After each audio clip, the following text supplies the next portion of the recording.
Hi viewers welcome to tag Telugu. So గత 3-4 days నుంచి మనం చూసుకున్నట్టయితే ప్రపంచం అంతమైపోతుంది. పెద్ద డిజాస్టర్ రాబోతోంది. ఏదో జరగబోతోంది అని చెప్పి ఒక బ్యాడ్ సంకేతాలు ఇవన్నీ జరుగుతున్నాయి. దానికి కారణం చాలా చేపలు సముద్రంలో నుంచి బయటకొస్తున్నాయి. అలాగే తాబేళ్లు బయటకొస్తున్నాయి. ఏదో రేర్ ఫిషెస్ బయటకొస్తున్నాయి అని చెప్పి ఒక టాపిక్ అయితే ట్రెండ్ అవుతుంది. సో చాలా న్యూస్ ఛానల్స్‌లో అలాగే పెద్ద పెద్ద ఆర్టికల్స్‌లో కూడా మనం చూసామన్నమాట. అసలు బేసిక్‌గా ఏం జరుగుతుంది? అసలు ఎందుకని ఆ ఫిషెస్ బయటకొచ్చాయి? ఇవన్నీ మనం ఇప్పుడు తెలుసుకోవాలంటే first do like, share and subscribe to our channel. So Tag Telugu ఛానల్‌ని సబ్స్క్రైబ్ చేసుకోండి. సో మెయిన్‌గా టాపిక్‌లోకెళ్ళిపోతే first of all oar fish అనమాట. ఓవర్ ఫిష్ మెక్సికోలోని ఒక బీచ్‌లో ఓవర్ ఫిష్ బయటకొచ్చింది. బేసిక్‌గా ఓవర్ ఫిష్ అనేది ఏంటంటే అది సీలో దాదాపు 1.5 కిలోమీటర్స్ లోపల అది జీవిస్తుందనమాట. అది ఎప్పుడూ ఎవరికీ మనుషులకి కనిపించదు. చాలా రేర్ కేసెస్‌లో కనిపిస్తుంది. సో, ఇన్ కేస్ అది కనుక బయటకొచ్చింది. బయటకొచ్చి మళ్ళీ దాన్ని లోపలికి పంపిస్తుంటే అది వెళ్ళట్లేదు. అది బయటకొచ్చి చచ్చిపోయింది. సో, బేసిక్‌గా అది చచ్చిపోయింది, బయటకొచ్చింది అంటే రీజన్ ఏదో పెద్ద డిజాస్టర్ ఉంది. డిజాస్టర్ రాబోతుంది కాబట్టే ఇలా జరిగింది అని చెప్పి ఒక మూఢనమ్మకం అనే చెప్పాలి. అదైతే ప్రతి ఒక్కళ్ళకి ఉంది. ఎందుకంటే ఇది మూఢనమ్మకంగా ఎందుకు పెట్టుకున్నారో నేను కూడా చెప్తా. బేసిక్‌గా జపాన్‌లో 2011లో మనందరికీ తెలుసు పెద్ద డిజాస్టర్ వచ్చింది. లైక్ సునామీ వచ్చి మొత్తం ఓవరాల్‌గా జపాన్ అంతా కొలాప్స్ చేసింది. సో, అక్కడ ఆ సునామీ రావడానికి ఒక 2-3 డేస్ ముందల ఈ over fish dooms day fish అంటారు దీన్ని బేసిక్‌గా. సో, ఈ ఫిష్ అనేది అక్కడ బీచ్‌లో కనిపించింది. బయటకొచ్చి చచ్చిపోయి ఉంది. సో, అలాంటివి 3-4 చచ్చిపోయి ఉన్నాయి.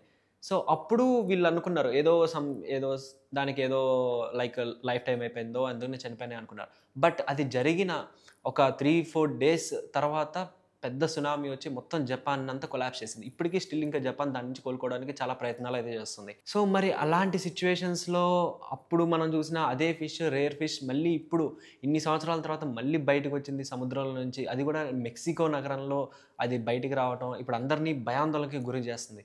మరి అది ఆ ఫిష్ కనుక బయటకు వస్తే ఎంతవరకు డిజాస్టర్ జరుగుతుంది?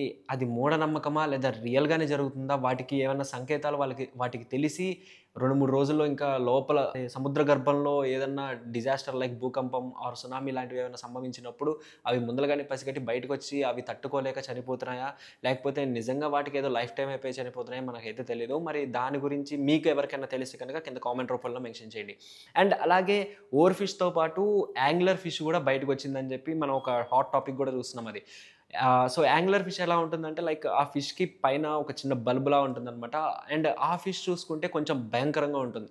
సో, అలాంటి ఫిష్ బయటకొచ్చింది. చాలా రేర్ ఫిషెస్ ఇవి. చాలా డార్క్ సీలో చాలా డార్క్ ప్లేసెస్‌లో జీవించే ఫిషెస్ ఇలాంటి అరుదైన ఫిష్‌లన్నీ బయటకొస్తున్నాయి. సో, మనం రీసెంట్‌గా సోషల్ మీడియాలో కొన్ని రీల్స్‌లో గూడా చూస్తున్నాము. సముద్రంలో నుంచి అనేక ఫిష్‌లు చాలా ఫిషెస్ బయటకొచ్చి బయట చనిపోతున్నాయి. అలాగే తాబేలు చూసుకుంటే మనకి వైజాగ్ సైడ్ జనరల్‌గా ఈ సీజన్ అంటే తాబేళ్ళన్నీ వచ్చి గుడ్లు పెట్టి మళ్ళీ వెళ్ళిపోతాయి.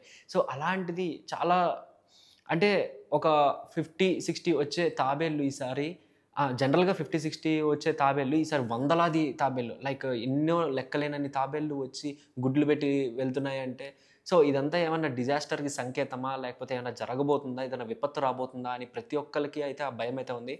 మరి మీలో ఎంతమంది ఇది నిజం అనుకుంటున్నారు? ఇది లేదంటే జస్ట్ ఇది ఫేక్ ఇదంతా ఒక మూఢనమ్మకం అనుకుంటున్నారో కింద కామెంట్ రూపంలో మెన్షన్ చేయండి. సో, ఇలాంటి మరిన్ని ఇంట్రెస్టింగ్ అప్డేట్స్ తెలుసుకోవాలి అనుకుంటే కనుక please do like, share and subscribe to our channel.